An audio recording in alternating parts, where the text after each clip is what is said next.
شخصیتی بود. منبع برای نشر موضوعها یا اینکه نوارهای ویدیویی اسلامی در صحیفه سامانه اجتماعی خود که به اسلام تاجیکی موافقت نمی‌کند با سفیدکنی فعالیت تروریستی و اکستریمیستی برابر میباشد. اینچنین شخصی که چنین موادها را نشر میکند از 3 تا 15 سال از آزادی محروم میگردد. با کودکس جنایی تاجیکستان تغییرات درآورده شد. موافق تغییرات اکنون برای سفیدکنی عمومی فعالیت تروریستی و اکستریمیستی سود خواهد شد. نقشه تغییرات به کودکس از طرف پرزیدنت تاجیکستان سنه 14 نوامبر به امضا رسیده است.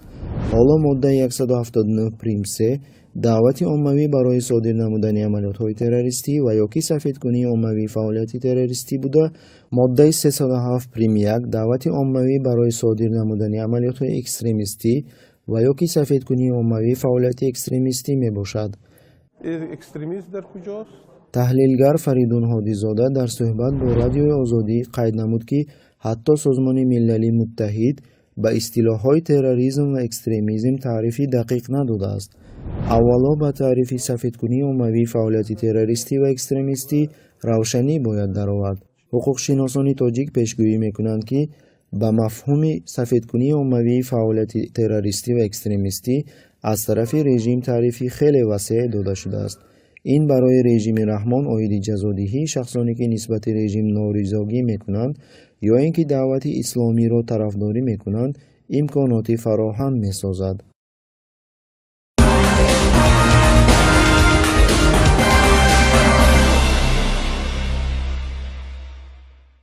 تفصیل خبرها به شبکه‌های تلویزیونی و رادیوی دولتی تاجیکستان سپاری شده است که از استفاده نام خداوند و بسم الله الرحمن الرحیم خودداری کنند. یک کارمند سابق یکی از تلویزیون‌های دولتی به ما گفت که به نطاقان و محرران سپاری شده است که در افیر از بیان نام الله، خداوند و بسم الله خودداری کنند. 2 سال قبل این سپارش شده بود. آنهایی که اگر ناگهان نام خدا و رسول و بسم الله را گیرند حتی از کار اخراج می شوند. در رادیوی تاجیکستان چند نفر را برای آن که در برنامه نام خداوند را گرفتند از کار آزاد کردند. ولی خودی کارمندان رانده شده این را نمیدانند. سببی از کار راندن را در جوابگو نبودن حرفه‌ایت آنها گفته‌اند. یکی از کارمندان رادیوی تاجیکستان در تصدیق این خبر گفت به سبب آن که متن برنامه را با نام آفریدگار عالم شروع می‌کرده است 1 سال قبل از کار رانده شد. زیاده از 5 سالی که کار کرده بودم همین خیلی شروع می‌کردم. پاپکه های مرا خواندند و برنامه ها را کوراتور امنیت رادیو گوش کرده است و همکاران هم خبر دادند که من با نام آفریدگار متن را می نویسم. با بهانه به کار دیر آمدن مرا آگاهی دادند و از کار راندند. به کجا مراجعت میکنی؟ هیچ کس دادت را گوش نمی کند. نمیدونم. شاید به جای نام آفریدگار اگر پیشوای ملت و پرزیدنت می نوشتم از کار اخراج نمی شدم. حالا در روسیه مهاجری بیکارم.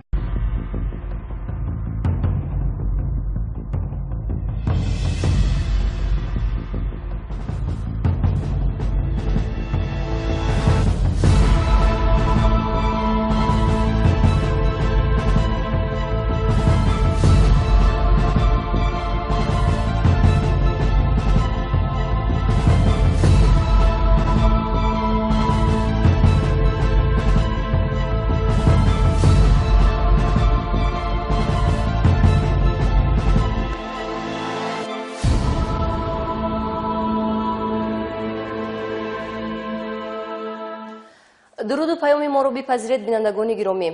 با تمنای سعادت و آرامی روزگاری شما نشر نوبتی برنامه نبض وزارت کارهای داخلی رو با شرح مهمترین خبر و گزارش‌های جنایی که از جانب کارمندان مقامات کارهای داخلی آشکار گردیده است منظور شما می‌گردانیم.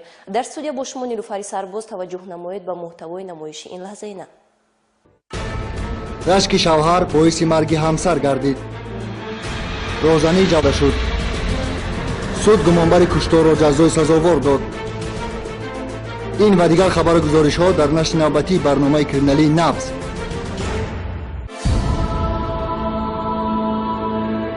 رشک و حسدی به مورد در بسیار حالتها باعث سر زدن مناقشه و یا دیگر عملهای جنایی می‌گردد. дар ноҳияи ҳисор як нафар бо рашки бемаврид ҳамсари худро бо як бераҳмии махсус ба қатл расонид ки ин амали нангини ӯ аз ҷониби кормандони мақомоти корҳои дохилӣ ба таври фаврӣ ошкор карда шуд. гузориши ҳамкорамон эҳсони абдуллозода дар ин хусус. рашку хусумат гоҳо боис ба он мегардад ки бархи ҷавонони дур аз маърифати ҳуқуқӣ сари ҷаҳлу ҷаҳолат ба ҷинояти махсусан вазнин куштори наздикон даст мезананд ва бо ин аъмоли зиш нафареро аз ҳаёт маҳрум намуда мусибати гароне барои як оила эҷод мекунанд. чунин кирдори бади афроди ҷиноятпеша ҳамеша боиси ғаму андӯҳи шаҳрвандон ва халалдор шудани вазъи ҷомеа гардида бо ин амалҳои ҷинояткорона ба одамон зарари ҷуброннашаванда мерасонанд. шаҳрвандон ғоибов Саидалӣ ва Фарзонаи Шарофиддин ки ҳарду сокинони ноҳияи Ҳисор мебошанд, моҳи ноябри соли 2012 оила барпо намуда тӯли 3 сол зиндагии якҷоя доштанд. онҳо гумон намекарданд ки замони хатои кӯчаке боиси рашки шавҳар гашта на танҳо онҳоро аз ҳам ҷудо мекунад, балки ба фоҷиаи мудҳиш меанҷомад. охирҳои моҳи майи соли ҷорӣ ҳангоме ки Фарзона дар беморхонаи ноҳияи Ҳисор бистарӣ буд, шавҳараш ба дидорбинӣ омада ӯро машғули гуфту шинид, бо телефон дид. як телефон ба гӯшам сара закаши гирифта кишта ки сангариҷон ҳамаша ман қоил мешам биё ҳами кора ҳеҷ ка нафаҳмам. ба ман гуфтам хай гап зад биё гуфт занг назан мана шаҳрванда нака акаи ман гандар ва гуфт ки ин бача гуфт дар духтарим асахолӣ омадагия ҳамуҷа дар пеш айтра гирифтан 2.5 сол пеш асахолӣ омадагия ҳамуҷа номеша гирифтам. бо вуҷуди он ки Фарзона аз Саидалӣ ҷудо зиндагӣ мекард, аммо ҳисси рашку бадбинӣ дар вуҷуди Саидалӣ рӯз то рӯз авҷ мегирифт ва ин ҳисси нафрату бадбинӣ ба он боис гардид ки ӯ нақшаи куштори ҳамсарашро таҳризӣ намояд. санаи 28 июн тақрибан соатҳои 21 шаб Саидалӣ бо роҳи фиреб пинҳонӣ аз волидони ҳамсараш Фарзонаро ба поёни ҳавлии истиқоматиашон бароварда ба пушти оғилхонаи ҳамсоя мебарад ва дар ҷои хилват нақшаи ҷинояткоронаи хешро амалӣ менамояд. баъд гуфтам ки чӣ дар кор будам хеле вақте ки 20 минуте ки вай кардам асабӣ будам ӯ ҳам дар тарс буд чӣ дар кор гуфта дар ҳамин ҳолат ман дар ҳамин шикамаш зада будам айнами тарафи росташ шикамаш баъд ҳами хел задан гирифтам ҳамин ҳолат айсодагӣ ҳами китифаш сахт қабидаги будам зада истадам помаше буд зада истадам баъд ҳамин ҳолат 6-7 задам баъд кашол шида ки бо даими парои гарданаш задан гирифтам сар зару нахел задан гирифтам баъд хеле ба шикам зада баъд пушташ задан гирифтам каштам гирифтам ки ғалтӣ баъд буромадам рафтам. дар маҷмӯъ Саидалӣ барои амалӣ намудани мақсади ҷиноияш ба узвҳои ҳаётан муҳими ҳамсараш Фарзона бо як бераҳмии махсус 34 маротиба кор зада дар натиҷа ваҳшиёна онро ба қатл мерасонад.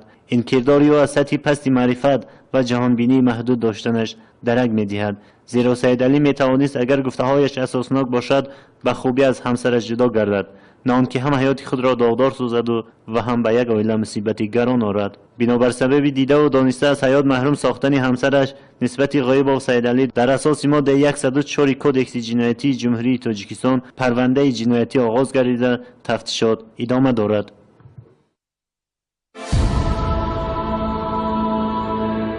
ноҳияи ҷавонон бо мақсади содир намудани ҷинояти роҳзанӣ дар рӯи ниқоб кашида ба манзилҳои истиқоматии шаҳрвандон даромада молу ашёи онҳоро ба яғмо мебурданд.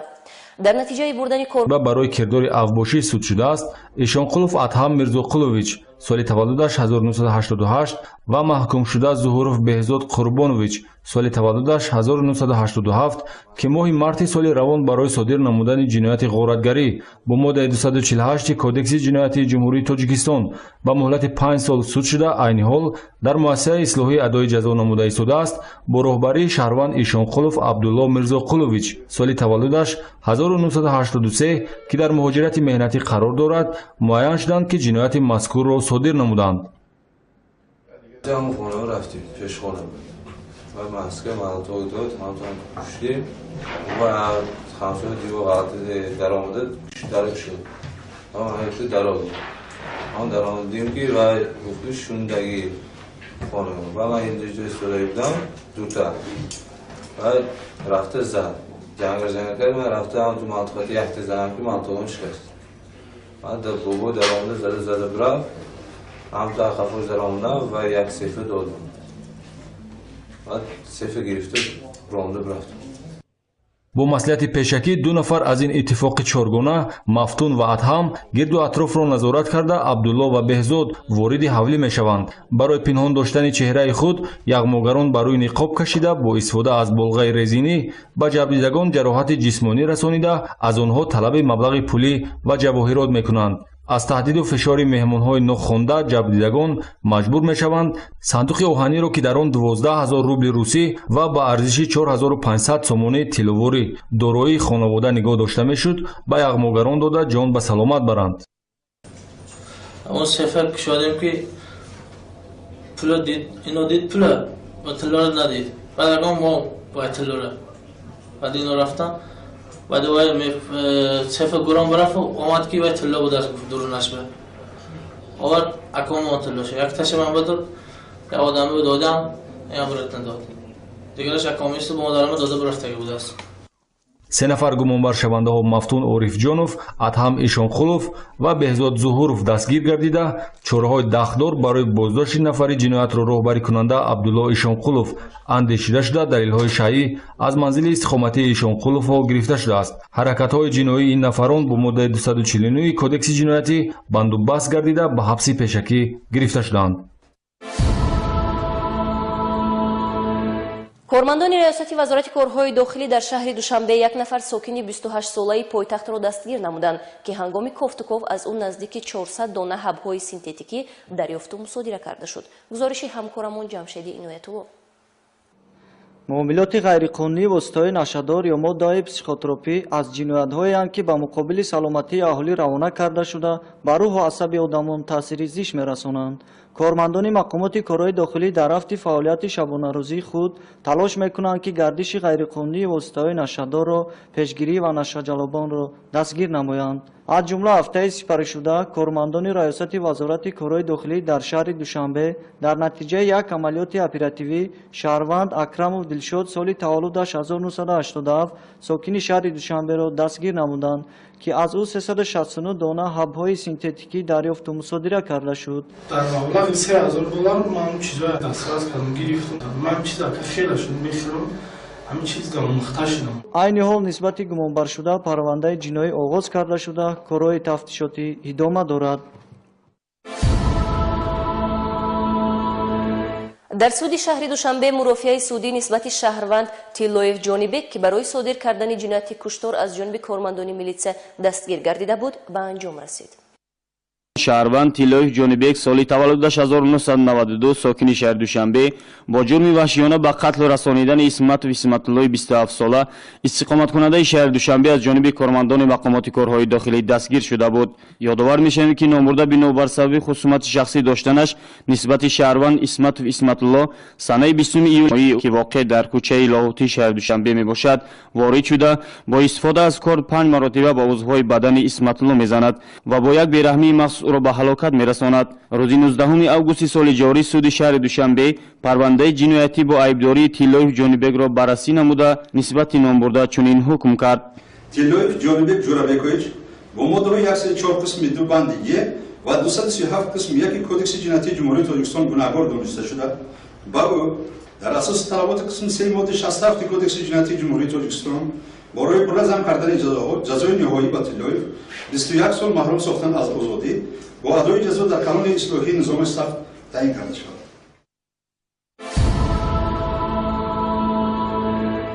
фардои дурахшони мо аз имрӯза тарбияи фарзанд вобастагӣ дошта танҳо таълиму тарбияи дурусти онҳо метавонад моро ба қулаи мақсад бирасонад вагарна бепарвоию беаҳамиятӣ дар тарбияи ин насли ояндасоз метавонад оқибатҳои фоҷиабор дошта бошад.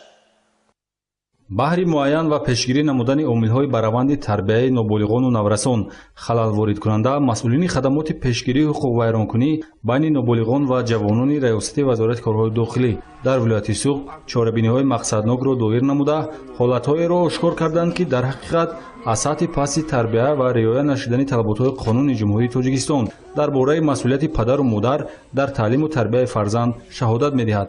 вақти холии зиёд барои ноболиғон дар таътили тобистона муҳайёст. бо истифода аз шароити мусоид ва сустии назорат аз ҷониби волидайн сафи ноболиғони оворагард дар ин мавсими истироҳатӣ меафзояд. дар натиҷаи рейду амалиётҳо кормандони хадамоти пешгирии ҳуқуқвайронкунӣ байни ноболиғон ва ҷавонони мақомоти милитсияи вилояти суғд 764 нафар ноболиғони оворагарди аз назорат дурмондаро муайян карда ба шӯъбаҳои милитсия дастрас намуданд. ҳолати ташвишовар ки ҳаммасола дар мавсими тобистон талафоти ҷонӣ дар пай мегузорад, ин шиноварии ноболиғон дар кӯлу дарёҳо ва дигар ҷойҳои барои обозӣ номуқаррар бе шахси роҳбалад ё парастор мебошад.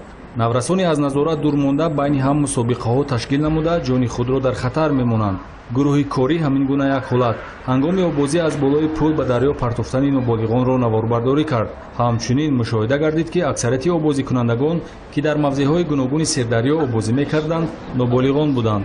ба иттилои дастрас гардида дар минтақаҳои гуногуни суғд дар мавсими имсолаи обозӣ 7 нафар ноболиғ аз беэҳтиётӣ ғарқ гардида ба ҳалокат расиданд. барои ноболиғону ҷавонон аз тарафи раёсати вазорати корҳои дохилӣ дар минтақа ва ноҳияи рашт чорабинии васеъи тарғиботӣ дойрӣ гардид. дар чорабине ки бо иштироки масъулини соҳа, намояндагони мақомоти ҳифзи ҳуқуқ, соҳторҳои дахлдори мақомоти иҷроияи маҳаллӣ ва доираи васеъи аҳолӣ баргузор гардид, оид ба сабабҳои сар задани падидаҳои номатлуб дар байни насли наврас суҳбати доманадору муфид ҷараён гирифт. дар чорабинӣ қайд гардид ки дар 7 моҳи соли равон оид ба пешгирии ҳуқуқвайронкунии ҷавонон дар байни аҳолӣ 599 маротиба суҳбати воқеъҳо гузаронида шудааст. дар чорабинӣ зикр гардид ки дар шароити тезу тунди ҷаҳони муосир дар байни ноболиғону ҷавонон корҳои тарғиботӣ аз ҳарвақта дида бояд пурзур карда шавад. дар рафти чорабинӣ бо ноболиғони душвортарбия ва онҳое ки дар ин давра ҷиноят содир намуданд оид ба сабабҳои содир намудани ҷиноят ва дар оянда роҳ надодан ба чунин кирдорҳои номатлуб машварату маслиҳатҳои муҳим арзёбӣ гардид. зикр шуд ки дар доираи нақшачорабиниҳо аз тарафи хадамоти пешгирии ҳуқуқвайронкунӣ байни ноболиғону ҷавонон аз тарафи раёсат чунин мулоқотҳо дар оянда бевосита дар муассисаҳои таълимӣ гузаронида мешавад. тӯли як моҳ дар варзишгоҳи спитамени вазорати корҳои дохилӣ мусобиқаи футболи хурд миёни сохторҳои мақомоти корҳои дохилӣ баргузор гардид. гузориши ҳамкоронамон оиди ҷамъбастии ин мусобиқа. дар варзишгоҳи спитамени вазорати корҳои дохилӣ бахшида ба ҷашни 24-ми солгарди истиқлолияти ҷумҳурии тоҷикистон мусобиқаи кушоди даставӣ оид ба футболи хурд миёни дастаҳои ҷузъутоми мақомоти корҳои дохилӣ баргузор гардид. дар ин мусобиқа 24 даста иштирок карда давраи ниҳоии мусобиқа рӯзи 24 август доир шуд ки дар он барои ишғоли ҷои сеюм дастаҳои академияи вазорати корҳои дохилӣ ва шӯъбаи вазорати корҳои дохилӣ дар ноҳияи варзоб қувваозмоӣ намуданд. дастаи академияи вазорати корҳои дохилӣ бо ҳисоби 3-0 дар сабқат ғолиб омада соҳиби ҷои севум гардид. барои ба даст овардани зинаи аввал футболбозони дастаҳои дастгоҳи марказии вазорати корҳои дохилӣ ва раёсати вазорати корҳои дохилӣ дар вилояти хатлон бо ҳам рақобат намуданд. бозӣ миёни дастаҳои мазкур хеле ҷолиб гузашт. бозингарони ҳарду даста ҳунарнамои хуб нишон доданд. ҳуҷумҳои ҳамлагарони дастаи дастгоҳи марказии вазорати корҳои дохилӣ ба дарвозаи ҳариф бештар ба чашм мерасиданд. дар дақиқаи 15-ум бозӣ бозингарони дастгоҳи марказӣ тавонистанд як гол ба дарвозаи ҳарифи худ зананд. ҳамин тариқ дастаи дастгоҳи марказии вазорати корҳои дохилӣ бо ҳисоби 1-0 дастболо гардида ғолиби мусобиқаи имсолаи миёни ҷузъутомҳои мақомоти корҳои дохилӣ эълон шуд. дар мусобиқаи мазкур инчунин ҳамлагар, дарвозабон ва бозингари беҳтарин муайян гардид. ҳамчунин ғолибони мусобиқа бо ҷом, медал, ифтихорнома ва тӯҳфаҳои хотиравӣ сарфароз гардиданд. бинандагони гиромӣ, акнун таваҷҷӯҳ намоед ба гузориши ҳамкоронамон аз раёсати хадамоти давлатии оташнишонӣ. طبق طلبات وزارت کارهای داخلی جمهوری تاجیکستان با سبب تغییریابی اقلیم و یکباره بلندشوی حرارت هوا در سیاره و در این زمینه بیش از هر وقت به عمل آمدن حادثه‌های فوق‌العاده و تکنوگنی و خصوص حادثه‌های سوختار، راهبریت سرایست خدمات دولتی آتش‌نشانی وزارت کارهای داخلی جهت تحکیم وضع بخطری از سوختار در کارخانه‌ها و انشاءات تعییناتشان گوناگون خواجگی خلق، مؤسسه‌های فرهنگی و فراغتی و دیگر جایهای عمومی و کارهای پروفیلاکتیکی فهماندهی و تشویقات و ترغیبات رعایت حتمی طلبات قاعده‌های بخطری از سوختار دقت مخصوص ظاهر نموده بابت بلند برداشتن معرفت حقوقی شهروندان در پیشگیری و مبارزه با حادثه‌های سوختار در همکاری با کارمندان میلیسیا و دیگر نهادهای دخلدار چاره و تدبیرهای ضروری اندیشیده تطبیق عملی آن را دوام شبانه‌روزی وسیع برآمدند. аз ҷумла чунин чорабиниҳои муҳими пешгирикунандаи зидди сӯхторӣ бо иштироки бевоситаи сардори сарраёсат дар маркази савдои садбарги пойтахт дар сатҳи баланд ташкил ва гузаронида шуд, ки дар рафти он ҳангоми вохӯрӣ бо тоҷирону савдогарон ва роҳбарияту масъулони маркази савдои мазкур сардори сарраёсат дар мавзӯи таъмин ва риояи меъёру талаботҳои қоидаҳои бехатарӣ аз сӯхтор, риояи ҳатмии тартиботи ҷамъиятӣ ва аз тарафи фурӯшандаҳо ҳатман риоя намудани сару либоси ягонаи муқарраршуда дастуру суҳбатҳои муфид гузаронида ва саволҳои сершумори ҷамъомадагон посухҳои мушаххас дод. қобили қайд аст, ки ҳамин гуна чорабиниҳои пешгирикунандаи зидди сӯхторӣ аз тарафи роҳбарият ва мутахассисони сарраёсат ва хусус афсарзанҳо, кормандони раёсати хадамоти давлатии оташнишонии шаҳри Душанбе ва воҳидҳои он дар ҳамкорӣ бо кормандони милитсия ва дигар ниҳодҳои дахлдор дар корхонаи воҳиди давлатии бозори Шоҳмансур, ҷамъияти дорои масъулияташ маҳдуди бозори Корвон, боғи фарҳангӣ фароғатии дӯстии халқҳо ва дигар ҷойҳои оммавӣ ва корхонаву иншоотҳои таъйиноташон гуногуни шаҳри Душанбе, муассисаву корхона ва сохтмонҳои ҷашнии ноҳияи Ҳисор ва дигар шаҳру ноҳияҳои тобеи марказ низ ташкил ва гузаронида шуда истодаанд. кор дар ин самт аз тарафи мутахассисони сарраёсат ва ҷузутомҳои он дар дигар шаҳру ноҳияҳои ҷумҳурӣ низ идома дорад.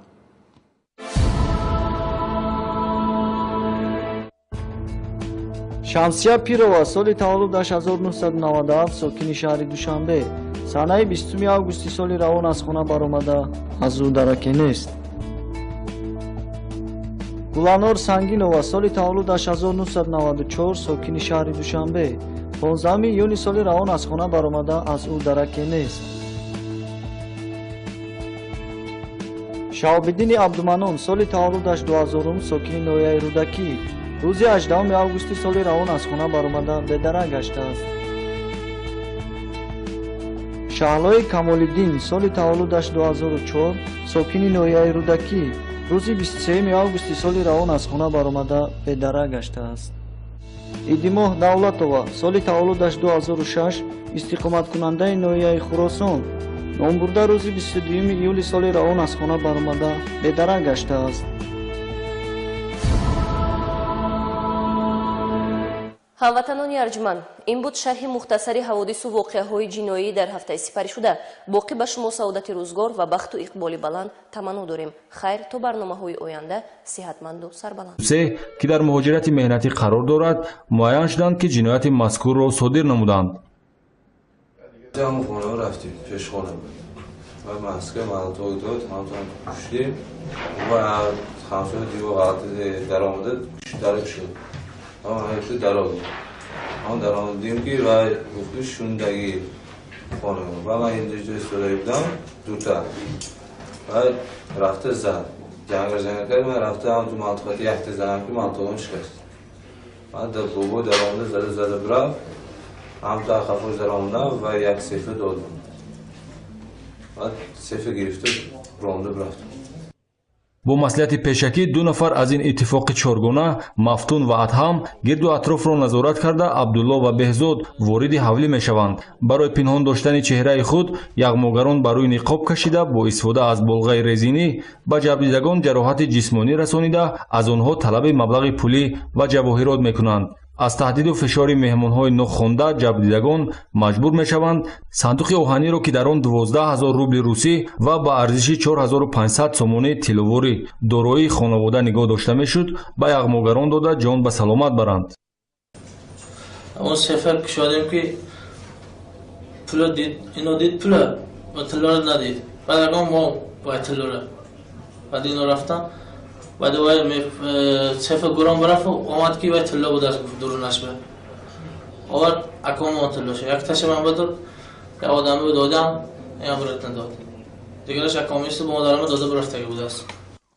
се нафар гумонбаршавандаҳо Мафтун Орифҷонов, Адҳам Ишонқулов ва Беҳзод Зуҳуров дастгир гардида чораҳои дахдор барои боздошти нафари ҷиноятро роҳбарикунанда Абдулло Ишонқулов андешида шуда далелҳои шайъӣ аз манзили истиқоматии Ишонқуловҳо гирифта шудааст. ҳаракатҳои ҷиноии ин нафарон бо моддаи 249 кодекси ҷиноятӣ бандубаст гардида ба ҳабси пешакӣ гирифта шуданд.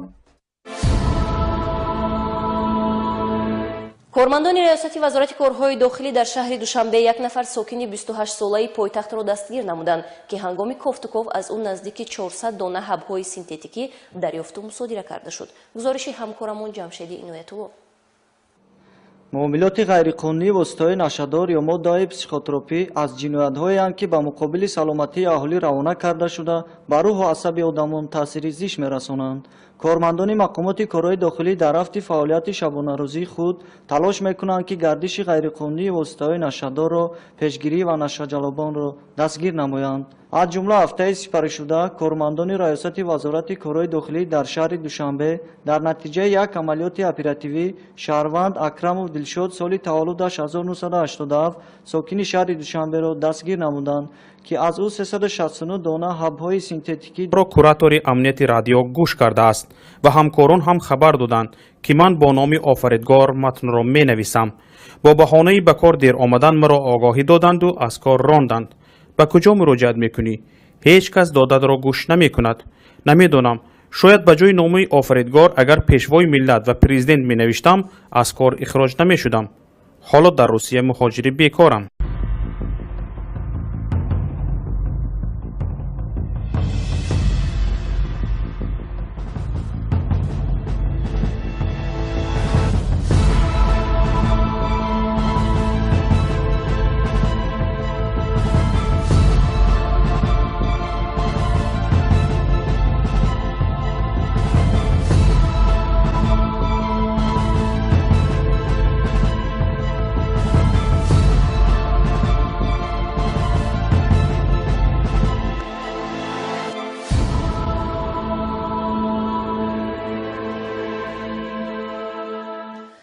дуруду паёми моро бипазиред бинандагони гиромӣ. бо таманнои саодату оромии рӯзгори шумо нашри навбатии барномаи набзи вазорати корҳои дохилиро бо шарҳи муҳимтарин хабару гузоришҳои ҷиноие ки аз ҷониби кормандони мақомоти корҳои дохилӣ ошкор гардидааст манзури шумо мегардонем. дар студия бо шумо нилуфари сарбоз таваҷҷӯҳ намоед ба муҳтавои намоиши ин лаҳзаина.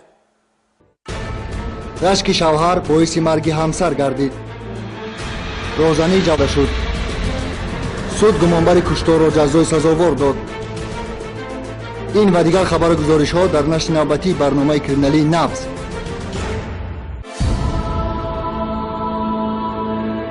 рашку ҳасади бемаврид дар бисёр ҳолатҳо боиси сар задани муноқиша ва ё дигар амалҳои ҷиноӣ мегардад. дар ноҳияи ҳисор як нафар бо рашки бемаврид ҳамсари худро бо як бераҳмии махсус ба қатл расонид ки ин амали нангини ӯ аз ҷониби кормандони мақомоти корҳои дохилӣ ба таври фаврӣ ошкор карда шуд. гузориши ҳамкорамон эҳсони абдуллозода дар ин хусус. рашку хусумат гоҳо боис ба он мегардад ки бархи ҷавонони дур аз маърифати ҳуқуқӣ сари ҷаҳлу ҷаҳолат ба ҷинояти махсусан вазнин куштори наздикон даст мезананд ва бо ин аъмоли зишт нафареро аз ҳаёт маҳрум намуда мусибати гароне барои як оила эҷод мекунанд. чунин кирдори бади афроди ҷиноятпеша ҳамеша боиси ғаму андӯҳи шаҳрвандон ва халалдор шудани вазъи ҷомеа гардида бо ин амалҳои ҷинояткорона ба одамон зарари ҷуброннашаванда мерасонанд. шаҳрвандон ғоибов Саидалӣ ва Фарзонаи Шарофиддин ки ҳарду сокинони ноҳияи Ҳисор мебошанд, моҳи ноябри соли 2012 оила барпо намуда тӯли 3 сол зиндагии якҷоя доштанд. онҳо гумон намекарданд ки замони хатои кӯчаке боиси рашки шавҳар гашта на танҳо онҳоро аз ҳам ҷудо мекунад, балки ба фоҷиаи мудҳиш меанҷомад. охирҳои моҳи майи соли ҷорӣ ҳангоме ки Фарзона дар беморхонаи ноҳияи Ҳисор бистарӣ буд, шавҳараш ба дидорубинӣ омада ӯро машғули гуфту шинид, бо телефон дид. дарёфту мусодира карда шуд. дар маблағи $3000 ман чизо дастрас кардам, гирифтам. ман чиза кафела шуд мешурам. ҳамин чиз дам мухтаж шудам. айни ҳол нисбати гумонбаршуда парвандаи ҷиноӣ оғоз карда шуда корҳои тафтишотӣ идома дорад. дар суди шаҳри Душанбе мурофиаи судӣ нисбати шаҳрванд Тиллоев Ҷонибек ки барои содир кардани ҷинояти куштор аз ҷониби кормандони милитсия дастгир гардида буд ба анҷом расид. шаҳрванд Тиллоев Ҷонибек соли таваллудаш 1992 сокини шаҳри Душанбе бо ҷурми ваҳшиёна ба қатлу расонидани Исматов Исматуллои 27 сола истиқоматкунандаи шаҳри Душанбе аз ҷониби кормандони мақомоти корҳои дохилӣ дастгир шуда буд.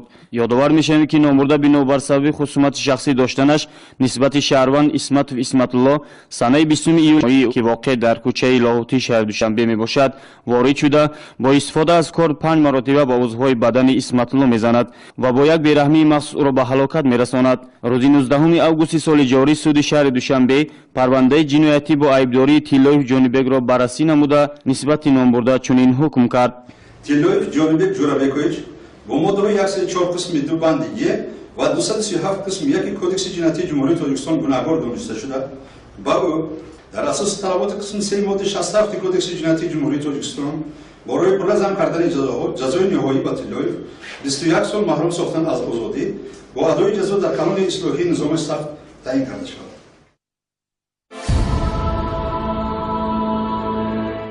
фардои дурахшони мо аз имрӯза тарбияи фарзанд вобастагӣ дошта танҳо таълиму тарбияи дурусти онҳо метавонад моро ба қулаи мақсад бирасонад вагарна бепарвоию беаҳамиятӣ дар тарбияи ин насли ояндасоз метавонад оқибатҳои фоҷиабор дошта бошад.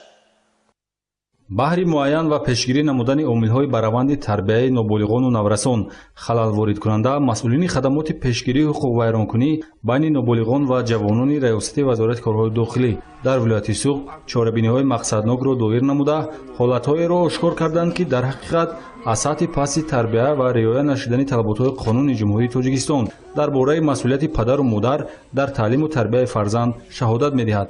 вақти холии зиёд барои ноболиғон дар таътили тобистона муҳайёст бо истифода аз шароити мусоид ва сустии назорат аз ҷониби волидайн сафи ноболиғони оварагар дар ин мавсими истироҳатӣ меафзояд. дар натиҷаи рейду амалиётҳо кормандони хадамоти пешгирии ҳуқуқвайронкунӣ байни ноболиғон ва ҷавонони мақомоти милитсияи вилояти Суғд 764 нафар ноболиғони оворагарди аз назорат дурмондаро муайян карда ба шӯъбаҳои милитсия дастрас намуданд. ҳолати ташвишовар ки ҳаммасола дар мавсими тобистон талафоти ҷонӣ дар пай мегузорад ин шиноварии ноболиғон дар кӯлу дарёҳо ва дигар ҷойҳои барои обозӣ номуқаррар бе шахси роҳбалад ё парастор мебошад. наврасони аз назорат дурмонда байни ҳам мусобиқаҳо телефон айгушм сара закаши гирифта киштаки сангариҷон ҳамаша ман қоил мешам биё ами кора ҳичка нафаҳмам бама гуфтам хай гап зад биё гуфт занг назан мана шарманда нака акай ман гарда ва гуфт ки ин бача гуфт дар духтарим асахоли омадагия ҳамуҷа дар пеш айтра гирифтан 2.5 сол пеш асахоли омадагия ҳамуҷа номеша гирифтам. با وجود آن که فرزانه سیدعلی جدا زندگی میکرد اما حسی رشک و بدبینی در وجود سیدعلی روز تا روز اوج میگرفت و این حسی نفرت و بدبینی با آن باعث گردید که اون نقشه کشتاری همسرش را تحریزی نماید. سنه 28 ایون تقریبا ساعتهای 21 شب سیدعلی با راه فریب پنهانی از والدان همسرش فرزانه را به پایان حولی استقامتیشان برآورده و پشت آقیلخانه همسایه میبرد و در جای خلوت نقشه جنایتکارانه خویش را عملی می نماید. بعد گفتم که چی در کار بودم خیلی خدمت وقتی که 20 minut تکیه کردم عصبی بودم اون در ترس بود چی در کار گفته در همین حالت من در همین شکمش زده بودم. کدام طرف؟ این همین طرفی راستش شکمش زده. بعد همین خیلی زدن گرفتم همین حالت ایستادگی بود. همین کتفش سخت قبیدگی بودم زده استادم کام بخیر بود زده استادم.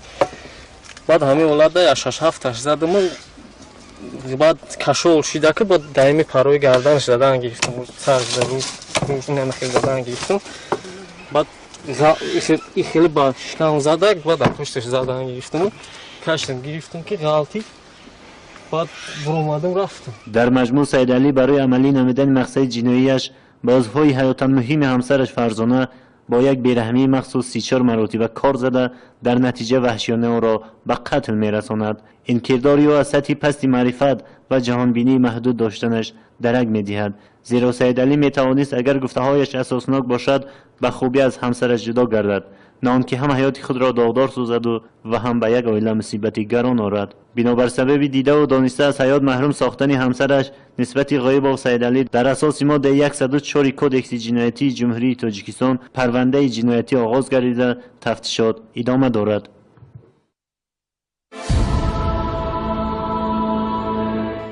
ҷавонон бо мақсади содир намудани ҷинояти роҳзанӣ дар рӯи ниқоб кашида ба манзилҳои истиқоматии шаҳрвандон даромада молу ашёи онҳоро ба яғмо мебурданд.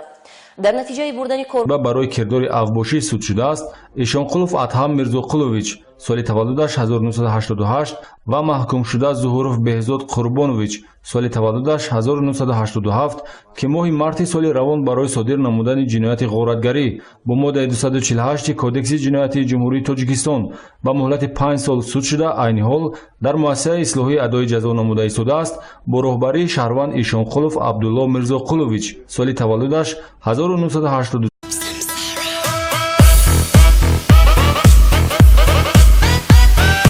тараққии шахсияти минбаъд барои нашри мавзӯъҳо ё ин ки наворҳои видеоии исломӣ дар саҳифаи сомонаи иҷтимоии худ ки ба исломи тоҷикӣ мувофиқат намекунад ба сафедкунии фаъолияти террористӣ ва экстремистӣ баробар мебошад.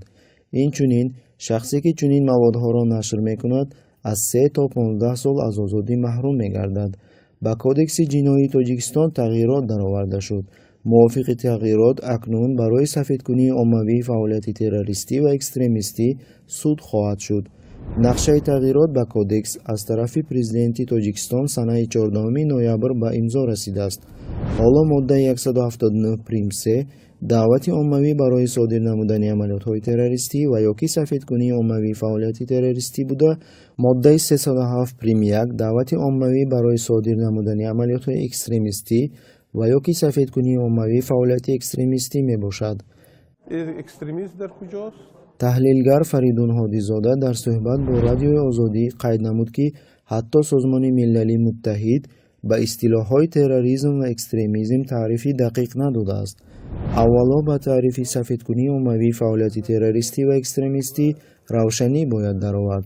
ҳуқуқшиносони тоҷик пешгӯӣ мекунанд ки ба мафҳуми сафедкунии оммавии фаъолияти террористӣ ва экстремистӣ аз тарафи режим таърифи хеле васеъ дода шудааст. ин барои режими раҳмон оиди ҷазодиҳии шахсоне ки нисбати режим норизогӣ мекунанд ё ин ки даъвати исломиро тарафдорӣ мекунанд имконоти фароҳам месозад.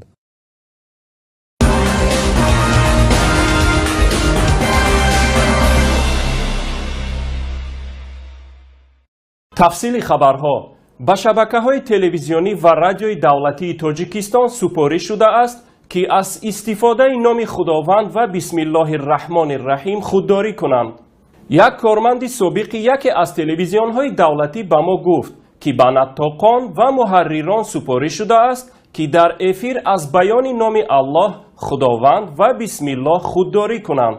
2 сол қабл ин супориш шуда буд. онҳое ки агар ногаҳон номи худову расул ва бисмиллоҳро гиранд, ҳатто аз кор ихроҷ мешаванд. дар радиои тоҷикистон чанд нафарро барои он ки дар барнома номи худовандро гирифтаанд, аз кор озод карданд. вале худи кормандони рондашуда инро намедонанд. сабаби аз кор ронданро дар ҷавобгӯ набудани ҳирфаияти онҳо гуфтаанд. яке аз кормандони радиои тоҷикистон дар тасдиқи ин хабар гуфт ба сабаби он ки матни барномаро бо номи офаридагори олам шурӯъ мекардааст, 1 сол қабл аз кор ронда шуд. зиёда аз 5 соле ки кор карда будам, ҳамин хел шурӯъ мекардам. папкаҳои маро хонданд ва барномаҳо